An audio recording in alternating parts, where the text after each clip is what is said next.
Dear students, welcome to the biology classes. So, in the previous classes, we have studied about the semi-technical method of explaining the plants, isn't it? So, we have studied the floral formula and floral diagram, okay, of different families like Brassicaceae, and also I have explained you the floral formula and floral diagram of Fabaceae. Okay, so now today we are going to study in detail about the families Solanaceae and Liliaceae. Okay, so these families you have to learn. Understood? So first let's see about the Solanaceae. Okay, so this family is known as the potato family because potato is coming under this family. Okay, you have studied that kingdom, division, isn't it? Then class, order, isn't it? Then what else? Family, okay, genus, species. Likewise, what you can see different hierarchy of classification, and in that family you would have studied.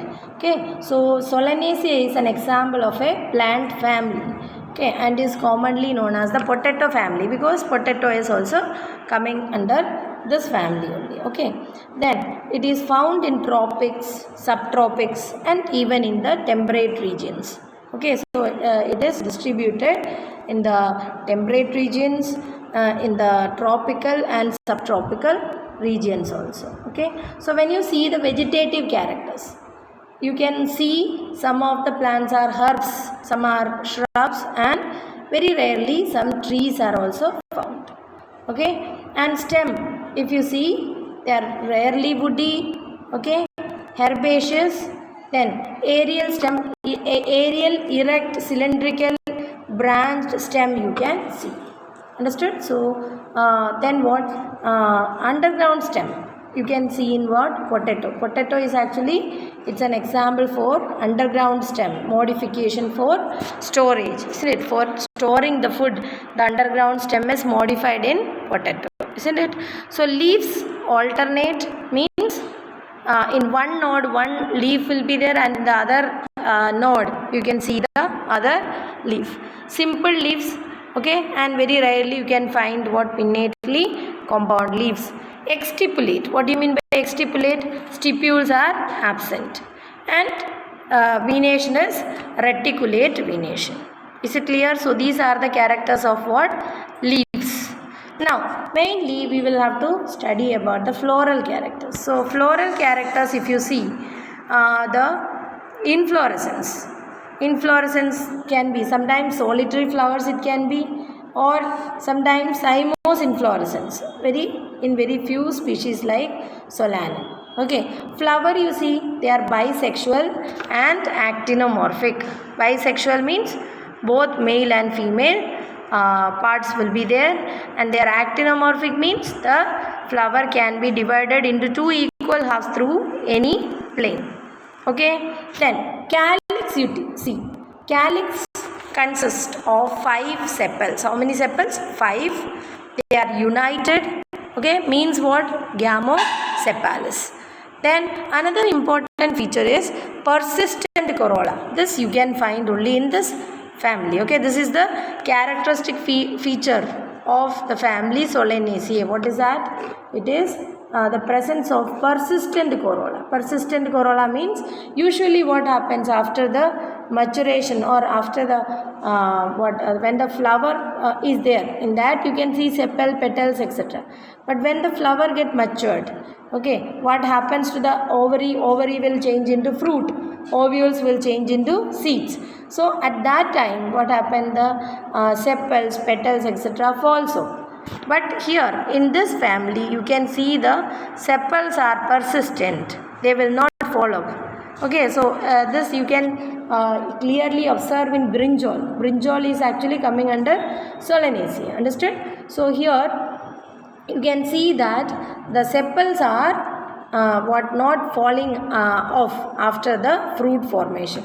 You can see on the top of the brinjal the calyx is present, isn't it? In the after the fruit formation also the calyx is present. So this condition is known as what? Persistent calyx. Then they shows valvate estivation. Do you remember what is valvate estivation? There is no overlap. Okay, so one important feature of this family is what? Persistent calyx. Calyx is persistent, means it will not fall off. Then corolla, if you see, there are 5 petals. They are united and they shows valvate estivation. United petals, what we call? We call it as gamopetalis. Isn't it? Gamopetalis. How many petals will be there? 5. And they are united, so we call it as gamopetalis. And what is the estivation? Valvate estivation, means there is no overlapping. Understood? Then andrecium. 5 stamens are there and they are epipetalous. That is another important feature of this family. What is it? Epipetalous stamens. What do you mean by epipetalous? The stamens are attached to the petals. Clear? So this is also another important feature of the family Solanaceae. So this you can see very clearly in Dhatura flower. Okay, and even in brinjal flower, if you see the petals, you can see the stamens are attached to the petals. Okay, then gynoecium. Gynoecium, specialities of gynoecium is they are bicarpellary. Okay, bicarpellary means what? 2 carpels are there. Okay, and they are placed obliquely, means not straight, little bit it is tilted. Okay, and you can see they are syncarpous. What do you mean by syncarpous? The carpels are united. Okay, ovary is superior. Superior ovary, bilocular means 2 locules, 2 chambers are there. And another important feature is Solanaceae is placenta is swollen. Okay, placenta is swollen with many ovules. Okay, forming in an axile placentation. Okay, placenta is what? To which the seeds are attached, isn't it? Or ovules are attached, the fruit, the ovary through the placenta. And this is swollen. If you cut the tomato, you can see, or if you cut the brinjal, you can see that in the center there is a swollen placenta, and around it only you can see the seeds attached. So many ovules are there, and they are what showing or they are arranged around a swollen placenta. In which placentation? Axile placentation. Okay, so this is another important feature. Then fruits, they are berry or capsule. Okay, seeds are endospermous seeds. Okay, many, and they are endospermous seeds. So when you see the floral formula, okay, you can see that they are what? Actinomorphic, okay, shown by this sign. And then what? They are bisexual. Okay, and calyx how many? 5. As they are gamosepalous, they are found in bracket, or they are put in bracket. Corolla is 5 and they are also gamopetalous. So only the 5 is, the number 5 is put in bracket. Okay, now you see andrecium, how many? 5 are there, and as they are epipetalous. What do you mean by epipetalous? The stamens are found attached to the calyx, so they are shown by a line like this. Okay, gynoecium is superior, isn't it? The line is downside. That means what?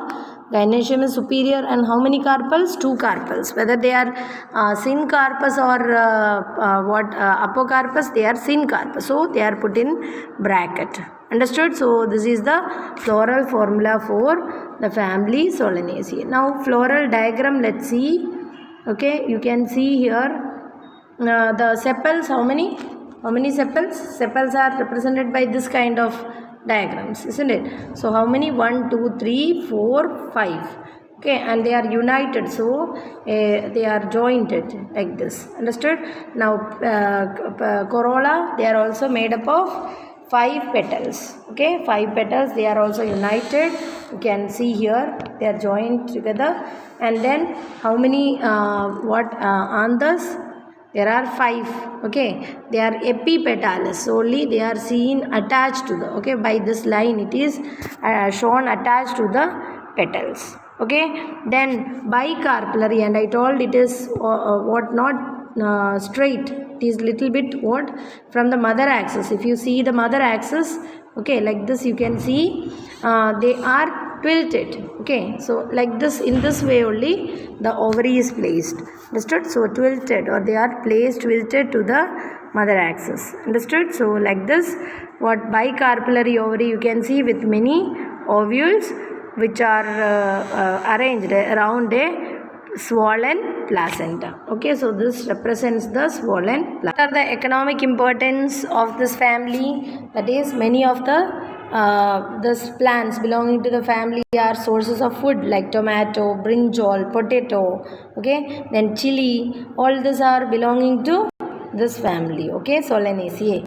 And then what are the medicinal use? See, many plants are like belladonna, ashwagandha, etc. Okay, then tobacco is also coming under this, and petunia plants, okay, which are used as the ornamental purposes. So these are the characteristics of the family Solanaceae. So what all we learned? So I told the important features of them are the flowers are bisexual and actinomorphic, persistent calyx, okay, persistent calyx. Then what, epipetalous stamens. Then what, bicarpellary ovary, which is obligately placed, okay, means it is not straight. Syncarpous bilocular ovary. Okay, so these are then endospermous seeds. Then what, I have also explained you about the economic importance of this family. Next family is Liliaceae. Okay, actually this is a family of monocotyledonous plants. Okay, so it comes under monocots only. So when we see the vegetative characters, they are perennial herbs. Okay, annual, perennial, etc. we have studied now. So likewise they are perennial, and they are having what, underground bulbs, corms, rhizomes, etc. Okay, underground stem modifications they are showing. Leaves, basal leaves usually alternate. Okay, then linear, exstipulate with parallel variation. So these characters are actually what, that of monocot plants, isn't it? Like parallel venation. Okay, so what is parallel venation? The veins, they are arranged parallel, not in the form of a network. Okay, when you see the floral characters, inflorescence can be solitary, means single flowers it can produce, or they can produce flowers in inflorescence called cymose. That too, a special kind of cymose known as umbellate.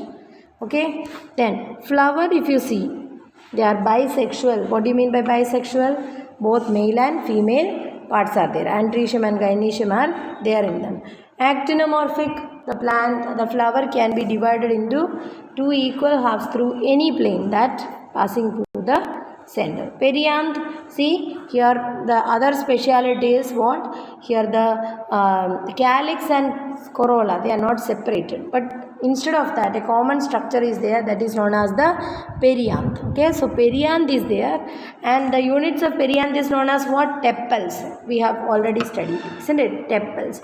And tepals are total 6 in number, but they are arranged in 2 different layers. Okay, the tepals will be found in 2 different layers. Okay, one layer of 3 and the other layer of another 3. And epipetalous. Okay, so perianth consists of what? Tepals. How many are there? 6 tepals. Okay, and they are united to form a tube-like structure. And the estivation. What is estivation? Arrangement of sepals or petals in the bud, isn't it? So it is showing what? Valvate estivation. How many stamens are there? 6, and they are arranged in 3+3 mode. Means what? 3 of them will be in one layer and another 3 will be in the another layer, and they are epiphyllous, we can say, isn't it? More than epipetalous, we can say epiphyllous stamens. Then gynoecium, that is another important feature of monocot family, that is they will be tricarpellary. Means what? 3 carpels will be there, and the carpels are not free, they are united, so we call it as what? Syncarpus. And ovary is superior, okay, trilocular with many ovules. Many ovules will be there, it will be tricarpellary and trilocular. Okay, and they are having axile placentation. Which placentation? Axile placentation. What do you mean by that? The ovules are arranged in the center, attached to the placenta. Understood? Then fruits usually capsule, and very rarely it can be a berry. Okay, seeds are endospermous. So let's see how the floral formula we can write. That is, the flower is actinomorphic. Okay, then what? It's bracteate. Then bisexual, both male and female parts are there. Okay, then perianth. Actually, there is no calyx and corolla. They are united to form a single structure, or they are not able to distinguish. They are known as perianth. So into the perianth, androecium is attached, and this perianth and androecium, they are in 2 different layers. Okay, so A you will write as what? P you will write as 3 plus 3. Okay, 3 petals, sorry, tepals in one layer, and another group of tepals in the other layer. Androecium also 3 plus 3 means 6 are there, but they are arranged in 2 different layers. And as they are epiphyllous, we can show this by this line. Okay, so this is showing what? The epiphyllous condition. As I told, the perianth, they unite to form a tubular structure. We are writing that in the bracket. Okay, floral formula you understood now? Now floral diagram, if you see, the sepals are arranged in 2 layers, I said. Okay, this layer of one and another layer of another layer. This is another layer. Okay, then tepals means what? Perianth. So units of perianth. Then stamens are also arranged in 2 layers. Okay, that is 3 in one layer and another 3 in the other layer. Okay, so this 3 is in one layer and this 3 is in another layer. Understood? And they are attached to the tepals, and that condition is known as what? Epiphyllous. And now you see the gynoecium, they are tricarpellary and trilocular. You can see 3 chambers, and also they are tricarpellary. Understood? And many ovules are arranged on axile placentation. Okay, so this is the description of the family Solanaceae. Then Liliaceae. Okay, Liliaceae is the the monocotyledonous family. Economic importance is what? Many of them are ornamental plants. Okay, and some are medicinal plants like aloe vera. Okay, then some are vegetables, asparagus and colchicine. Okay, colchicum autumnale. This is also used for medicinal purpose. So like this, they do different functions. Hope this much is very clear. Thank you very much.